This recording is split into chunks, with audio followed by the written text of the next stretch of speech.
Hello students. तर कसे आहात तुम्ही सगळे? मी धनश्री आज विद्यालयामध्ये तुमचं खूप स्वागत करत आहे. तर आजचा आपला विषय आहे कॉम्प्युटर आणि आपण शिकत आहोत मायक्रोसॉफ्ट पॉवर पॉइंट. ओके. तर मागच्या भागात आपण ऑलरेडी एक क्विज बनवणं स्टार्ट केलेलं आहे. तर पॉवर पॉइंटचा यूज करून आपण क्विज बनवत आहोत आणि यात आपण वेगवेगळे ऑप्शन्स वापरणार आहोत. तुम्हाला माहितीच आहे की पॉवर पॉइंट मध्ये बरेचसे ॲनिमेशन्स असतात आणि बरेच इफेक्ट्स आपण देऊ शकतो आणि क्विज पण खूप चांगल्या रीतीने आपण प्रेझेंट करू शकतो. तर क्विज जेवढे इंटरेस्टिंग असेल, अट्रॅक्टिव्ह असेल, तेवढं चांगलं असतं. सो आपण तेच बनवण्याचा प्रयत्न करणार आहोत. चला तर सुरू करूया. मी लास्ट भागात जे क्विज केलेलं तेच ओपन करत आहे. हे क्विज आपण केलेले. तर इथे आपण फर्स्ट स्लाइड ही बनवलेली, देन करेक्ट आन्सर आणि रॉंग आन्सर. तर रॉंग आन्सरची आपल्याला एकच स्लाइड हवी आहे आणि करेक्ट आन्सर साठी आपण प्रत्येक प्रश्नानंतर ही स्लाइड ठेवणार आहे. आणि इथे आपण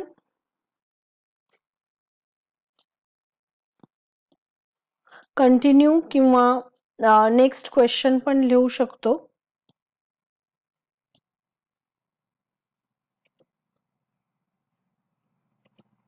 ओके. आणि इथे आपण हे नेक्स्ट क्वेश्चन नको आहे आपल्याला, तर हे ट्राय अगेन. ओके. आणि नेक्स्ट आहे हा आपला क्वेश्चन.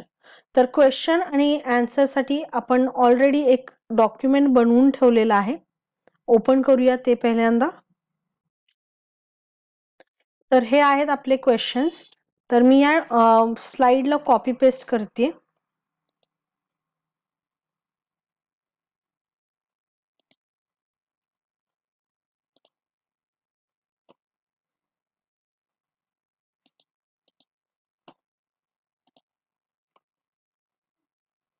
ओके. तसेच या स्लाइडला पण आपल्याला कॉपी आणि पेस्ट करायचं आहे. ही स्लाइड आपण या क्वेश्चन नंतर आणू. ओके. तर फर्स्ट क्वेश्चन आहे आपला हा. सेकंड क्वेश्चन आपण चेंज करणार आहोत. सेकंड हा क्वेश्चन घेऊया.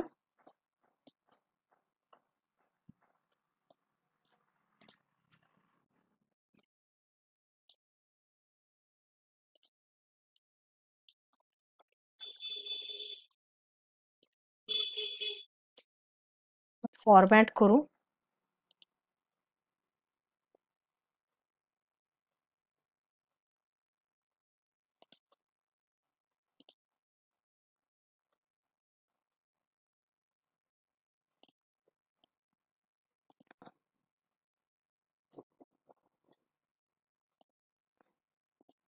ओके.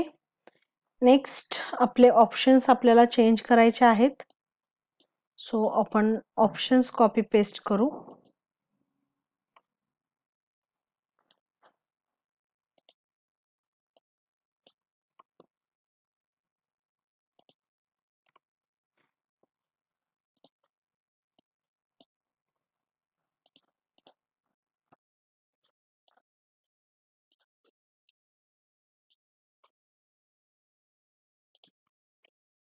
ऑलराईट. आता आपण कलर चेंज करू. आपण एक काम करू, याचं आपण फॉर्मॅटिंग सेम कॉपी पेस्ट करू. फॉर्मॅट पेंटरचा यूज करून.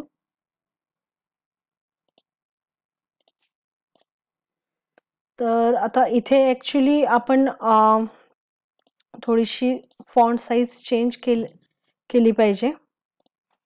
अदरवाईज आपल्याला आता हे ठीक आहे. इथे पण ओके.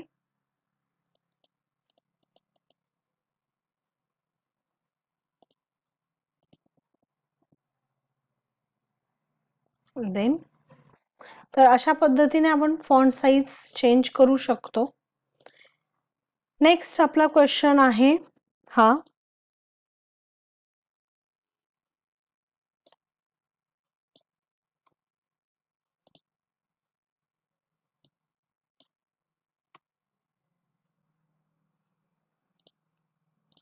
तर याला पण आपण चेंज करू फॉर्मॅटिंग.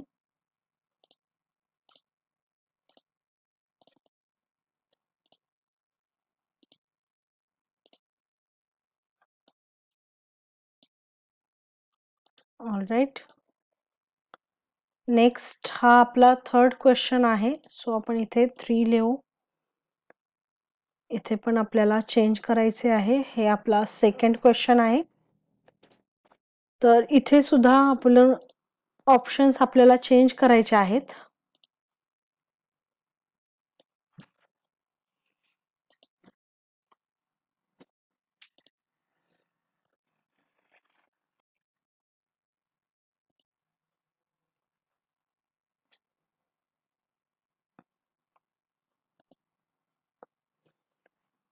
टाईप करते. टाईप करणं ऍक्च्युली जास्त सोपं पडेल.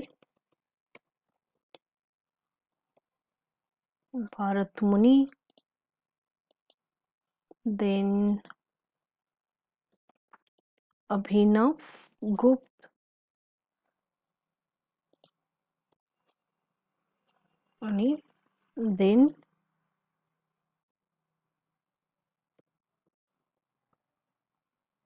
तर अशा पद्धतीने आपण ऑप्शन्स करू शकतो. इथे फॉर्मॅट पेंडरचा खूप चांगला उपयोग होतोय आपल्याला.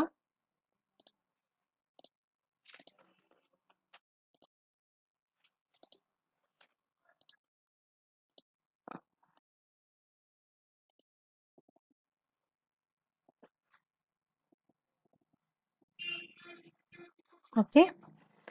तर अशा पद्धतीने आपण 3 क्वेश्चन्स ऑलरेडी बनवलेले आहेत. परत प्रत्येक क्वेश्चन नंतर आपल्याला ही जी स्लाइड आहे ती द्यायची आहे, कारण की करेक्ट आन्सर नंतर आपल्याला नेक्स्ट क्वेश्चन बनवायचा आहे आणि नेक्स्ट क्वेश्चन स्क्रॉल करण्यासाठी किंवा जाण्यासाठी आपल्याला नेक्स्ट बटन हवं आहे. ओके. नेक्स्ट बघू. नेक्स्ट आपण हा क्वेश्चन घेऊ.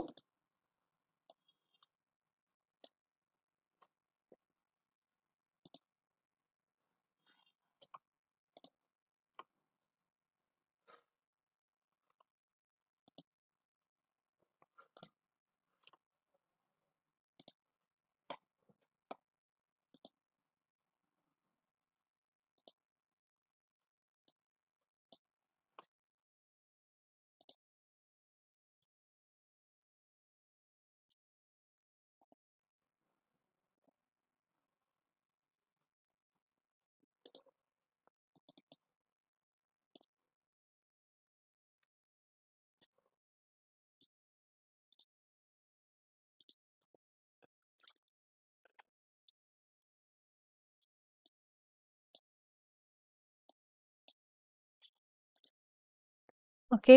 नेक्स्ट आपल्याला ऑप्शन्स घ्यायचे आहेत.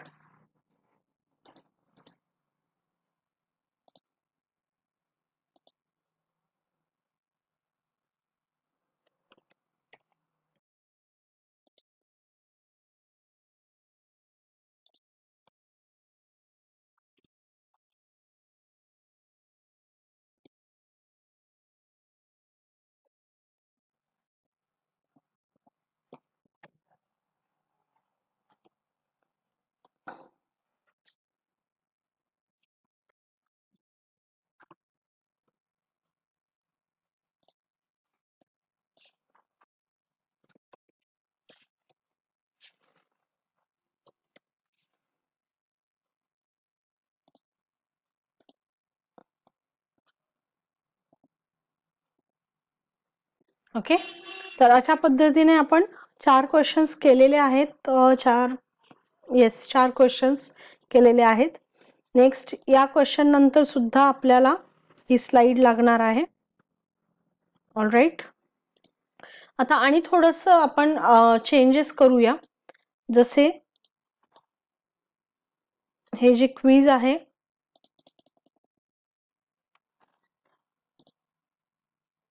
त्याला थोडंसं आपण प्रॉमिनंट करू. हा कलर जो आहे तो पण थोडासा आपण चेंज करू.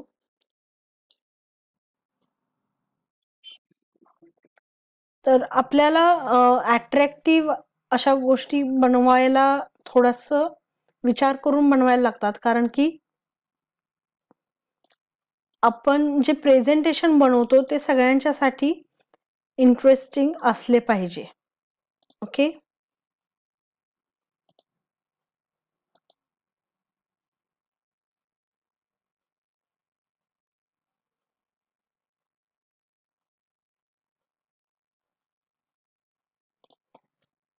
ओके. तर त्यानंतर हे जे बटन्स आहेत याला आपण थोडासा वेगळ्या टाईपचे इथे शॅडो किंवा अशा टाईपचे शेप्स देऊ शकतो.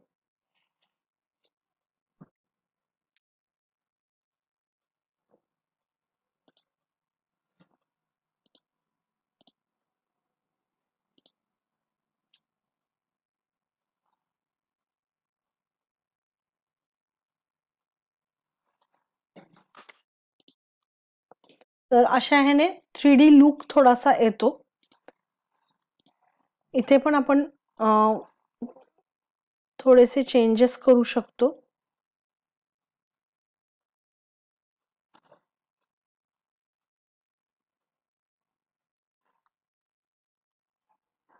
ओके. नॉर्मली हे जे बेव्हल जे आहे हे जास्ती वापरलं जातं, कारण की याच्यामुळे ऍक्च्युली लुक जो आहे तो 3D लुक येतो. ओके. तर यासाठी आपण हे वापरत आहोत.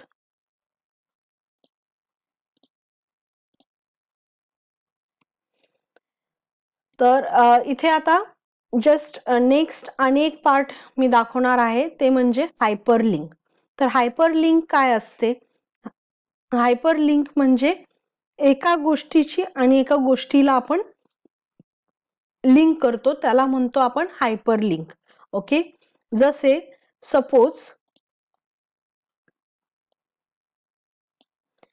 इथे आपण नॉर्मल स्लाइड शो करून पाहू. ओके. स्लाइड शो मध्ये लेट्स प्ले वरती क्लिक केल्यानंतर आपल्याला आपला क्वेश्चन दिसला पाहिजे. देन क्वेश्चनचं जर आपण बरोबर उत्तर दिलं तर तिथं करेक्ट आन्सर ही स्लाइड दिसली पाहिजे. आणि जर आपलं उत्तर चुकीचं असेल तर आपल्याला नॉर्मल जी ट्राय अगेनची जी स्लाइड आहे किंवा रॉंग आन्सरची जी स्लाइड आहे ती आपल्याला दिसली पाहिजे. परत ज्यावेळी आपण नेक्स्ट याच्यावरती क्लिक करू, नेक्स्ट वरती क्लिक केल्यानंतर नेक्स्ट क्वेश्चन आला पाहिजे. तसेच ट्राय अगेन केल्यानंतर तो जो जुना प्रश्न आहे तो आपल्या समोर आला पाहिजे. ओके. नेक्स्ट जसे इथे कोणत्याही ज्यावेळी आपण बटनावरती क्लिक करतो त्यावेळी आपल्याला प्रॉपर ती स्लाइड दिसली पाहिजे, जी रॉंग आन्सर किंवा करेक्ट आन्सरची जी स्लाइड आहे ती दिसली पाहिजे. तर या सगळ्यासाठी आपल्याला एक लिंकिंग गरजेचं आहे. तर ते लिंक करण्यासाठी आपण हायपरलिंक किंवा ऍक्शन बटनचा उपयोग करतो. ओके. जसे आता सध्या आपण नॉर्मली याच्यावरती या नेक्स्ट वरती जर क्लिक केलं तर हा प्रश्न तर येतो, पण ऍक्च्युली ते नेक्स्ट वरती तर क्लिक होत नाहीये, ते स्लाइड वरती होत आहे, कारण अजून आपण कोणतीही ऍक्शन त्याला दिलेली नाहीये. ओके. सो कोणत्याही आता जसं याच्यावरती या ऑप्शन वरती जर मी क्लिक केलं तर हे करेक्ट असो जुना असो करेक्ट असो किंवा चुकीचा असो, हे आपल्याला नेक्स्ट करेक्ट आन्सर ही स्लाइड दाखवतं, कारण की हे जस्ट स्लाइड शो चाललंय. राईट. तर तुम्हाला समजले असेल ऍक्च्युली हायपरलिंक काय असतं. तर हायपरलिंक कशी करायची, प्रत्येक बटनामागं हायपरलिंक कशी करायची हे आपण नेक्स्ट सेशन मध्ये पाहू. ओके. तर नेक्स्ट सेशन जरूर पहा. तर आज आपण काय शिकलो? आज आपण पाहिलं की बटनाला आपण कसा व्यवस्थित लुक देऊ शकतो, 3D लुक देऊ शकतो. तसेच आपण पाहिलं की हायपरलिंकचा काय उपयोग असतो. आपण जस्ट चर्चा केली हायपरलिंक काय असते. नेक्स्ट भागात आपण पाहू की हायपरलिंक कशी करायची. ऑलराईट. तसेच स्लाइड कॉपी पेस्ट तुम्ही पाहिली असेल मी कशी करते, आणि फॉर्मॅट पेंटरचा उपयोग आपल्याला खूप इफेक्टिव्हली होतो. ओके, तर प्रॅक्टिस करत राहा आणि नेक्स्ट सेशन अटेंड करा हायपरलिंकचा यूज बघण्यासाठी. Thank you and have a nice day.